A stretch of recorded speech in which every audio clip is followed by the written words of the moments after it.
की जय, अपने गुरु महाराज की जय, अपने माता पिता की जय। ओम नमः पार्वती पतये हर हर महादेव। कार्तिक महात्म और दूसरा अध्याय। ब्रह्मा जी बोले कि हे पुत्र, तुलसी की मंजरी सहित भगवान शालिग्राम का जो एक बूंद चरणामृत पान करता है, चरणामृत लेता है, वह ब्रह्म हत्यादि बड़े बड़े पापों से मुक्त होकर वैकुंठ को प्राप्त कर लेता है। इसमें कोई संदेह नहीं है।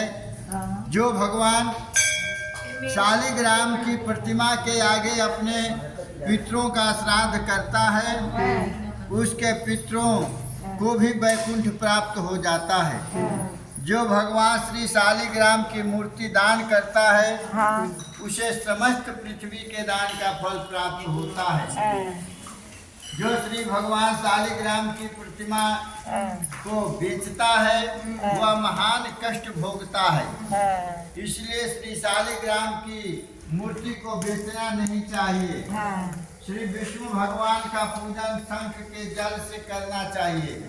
श्री शिव जी का पूजन बिल्व पत्रों से, सूर्य का तुलसी से, गणेश जी का पूजन धतूरे के फूलों से, श्री विष्णु का पूजन कमल के पुष्पों से तथा श्री महालक्ष्मी जी का पूजन मालती अथवा चंपा के पुष्पों से करके प्राणी परम पद को प्राप्त होता है।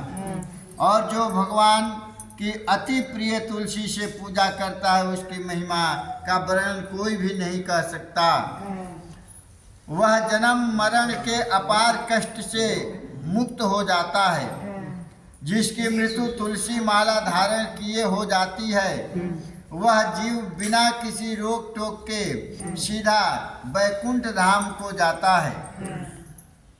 जो तुलसी की छाया में अपने पितरों का श्राद्ध करता है, उसके पितरों की अक्षय तृप्ति हो जाती है।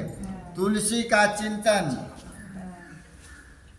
गंगा, जमुना तथा नर्मदा में स्नान के समान होता है। चले उधर, वहाँ बैठ जा।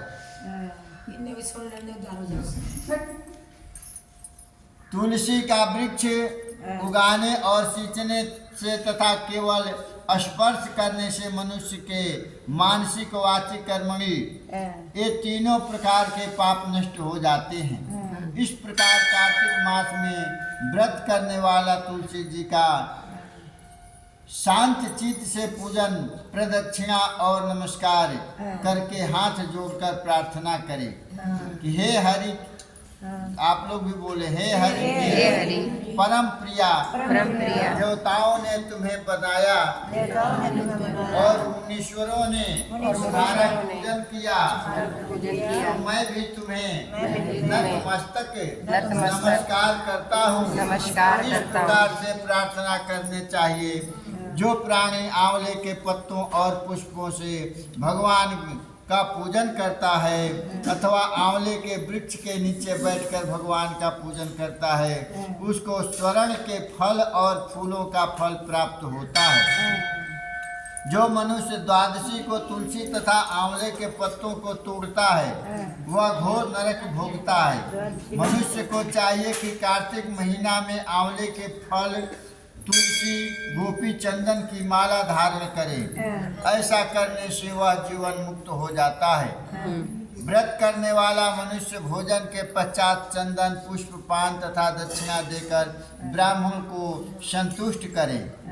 संपूर्ण कार्तिक मास में पृथ्वी पर शयन करें तथा ब्रह्मचर्य का पालन करें।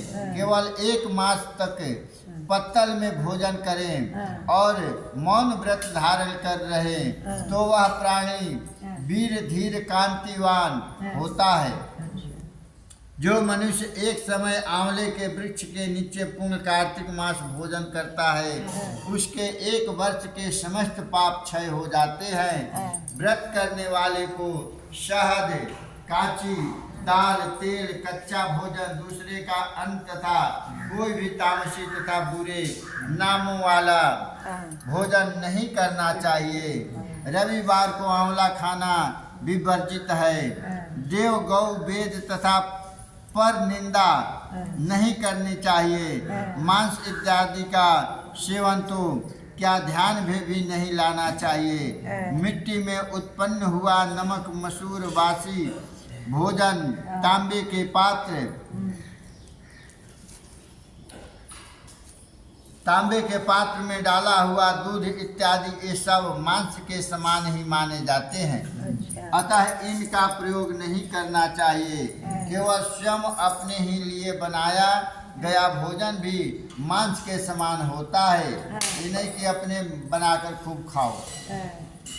लहसुन, प्याज, पृथ्वी का फूल, गोभी इत्यादि, गाजर, जंगली घिया, बैगन, पेठा तथा दोबारा पकाया भोजन ये सब व्रत में नहीं खाने चाहिए। रजस्वला स्त्री, मलेच्छ, पतित तथा पाखंडी आदि से भूलकर भी बातें नहीं करनी चाहिए। एकम को पेठा, दूज को बैगन, तीज को पृथ्वी का फूल, चौथ को मूली, पंचमी को बेल फल, छठी को कलिंदा, सप्तमी को आंवला, अष्टमी को नारियल, नवमी को जंगली घिया, दशमी को परमल, एकादशी को बेर, द्वादशी को मसूर, त्रयोदशी को पान, चतुर्दशी अमावस्या तथा पूर्णमासी को नारी का शाक संग भूल कर भी नहीं करना चाहिए। लाल की जय।